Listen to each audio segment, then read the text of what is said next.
Today we're going to talk about my capstone project, which is the focus area of why 6th grade students with disabilities struggle to solve multi-step word math problems.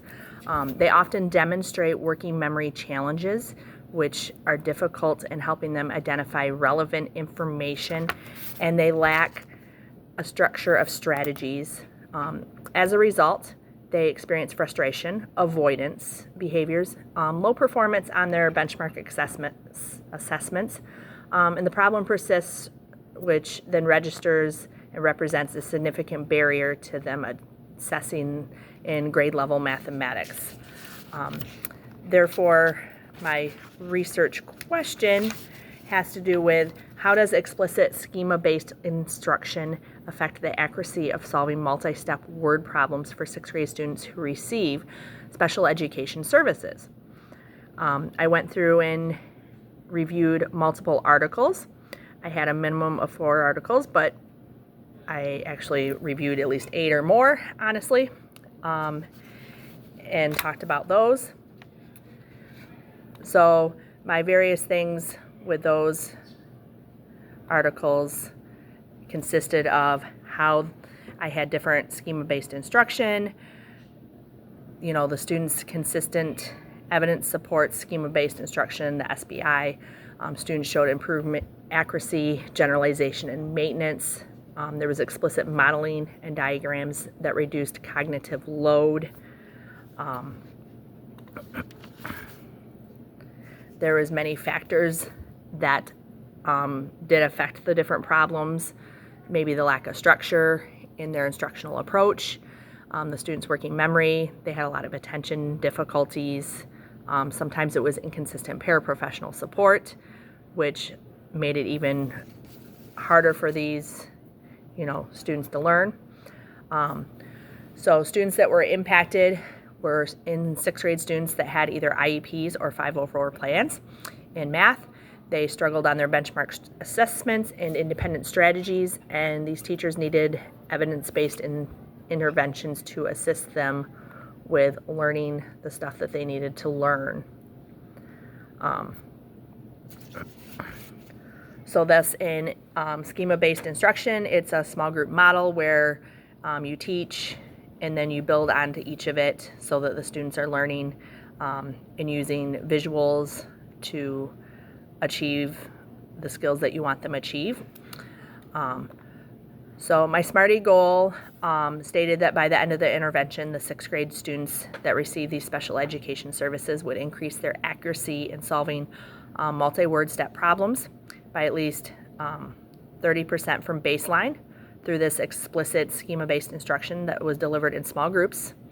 The goal was specific, it was measurable, achievable, relevant, time-bound, inclusive, and equitable. I did have an action plan that included 6 different steps. The 6 steps were the first one in conducting the baseline assessment so that you know where to start. Then you needed to train some paraprofessionals and the support staff on the schema-based instruction that you were going to do. Otherwise, they don't know what they're doing, and you're not going to get the what you want to get out of it. Okay. The third one was deliver the small group schema-based instruction session. So breaking the kids up into the groups that you want them in and actually delivering the materials and teaching them. 4 was progress monitoring, so monitoring their progress every week.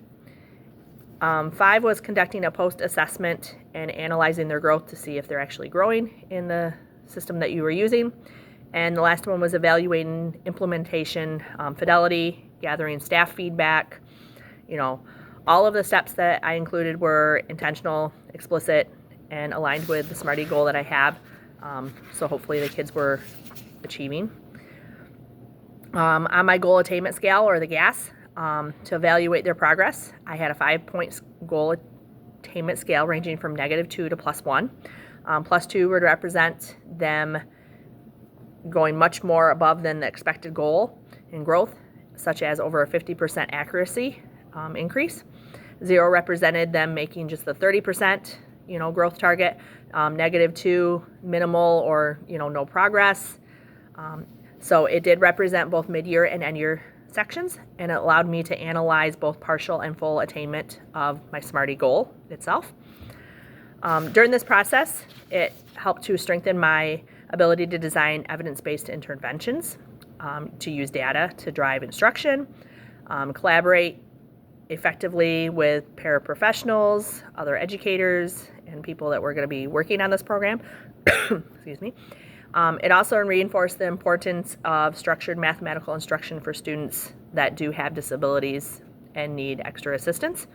Our educators can benefit from the research by adopting a schema-based instruction to help support these students' independence, their confidence, and their problem-solving accuracy.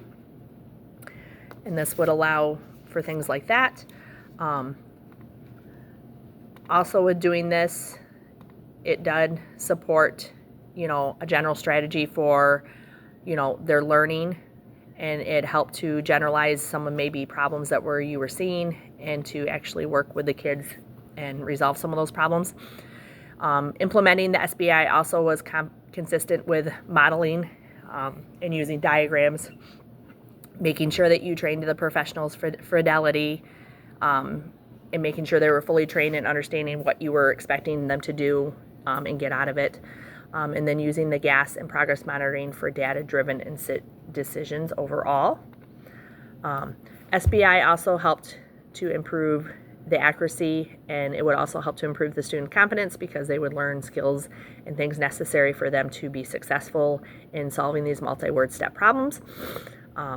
It would eventually support their long-term math achievement because they would learn these skills and then they'd be able to use them later on in some of their other math classes that maybe they were working in, and that would help them with some of that type of stuff. It also helped provide the structure using the replicable strategy, in their special ed teams.